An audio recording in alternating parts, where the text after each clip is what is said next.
The following story has been brought to you by StoriesToInspire.org. There was a couple that lived in Israel, and the couple across the hall from them, the family across the hall, came, knocked on the door. They said, we know you're going on vacation. Would you mind? We have a big simcha this Shabbat. Would you mind if we used your apartment for Shabbat? We have family. We need them to stay somewhere for the Sheva Berachot. Is that okay? The family, they think about it. You know what? They say, we'll let you know. He goes back to his wife. Should we let them? Should we not let them? We're going to come back from vacation. You want the apartment to be like you left it. You want everything to be all over the place.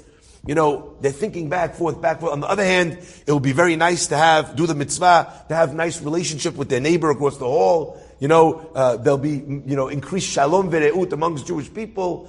They back, forth. They say, you know what? No problem. You're welcome to use the apartment. Just please make sure that the apartment is in the same state that we left it in when we get back. They go away for a week to America. They come back. Open the door. And as they open the door, first thing, you sweep. They sweep the apartment. It looks exactly like they left it. Almost like no one had stayed there. Everything is in its exact right place. Every blanket, every pillow, every sheet, everything's perfect. Only problem is, they can't breathe.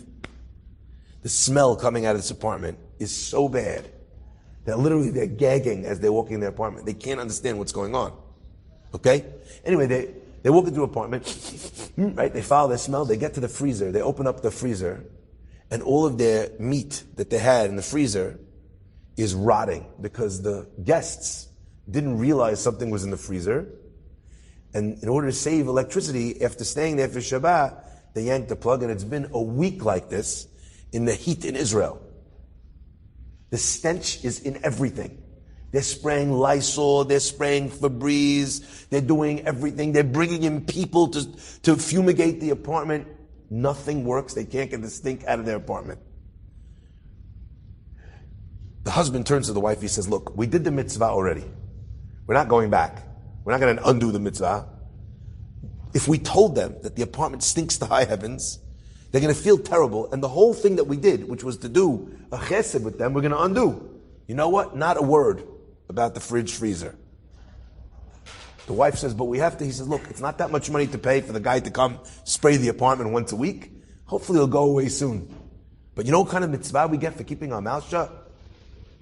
Anyway, the wife, she's like working on it.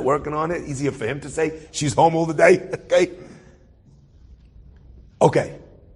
It takes them over 2 months to get the smell out of their apartment.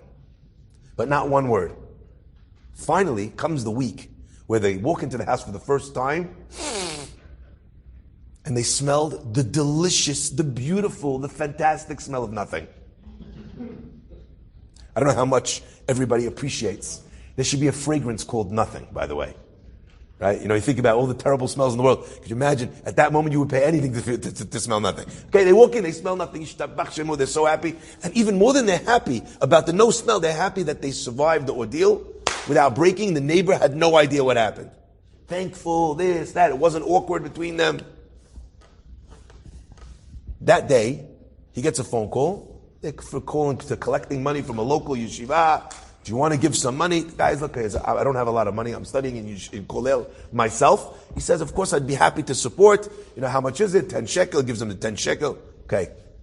That night, he gets another phone call. We're calling from this and this yeshiva. He's like, yes, I already gave today. He goes, no, I know you gave today. I'm not calling to ask you for more money.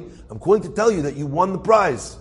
He said, what prize? They said, every 10 shekel, there's a ticket. They put it in the auction, and we pulled your ticket. He says, oh my gosh, that's so nice. What did I win? She said, well, you won a brand new fridge freezer. The guy starts laughing. On the day that they stopped smelling the smell, that they overcame the nisayon, they were getting a smile from HaKadosh Baruch Hu, telling them, I see you. I recognize what you did. I recognize the effort that you put into the experience that you did without negativity, without anger, without saying, I did a mitzvah, and look what I get. What kind of thing is this? Ashrecha v'tov lach. Enjoyed this story? Come again. Bring a friend.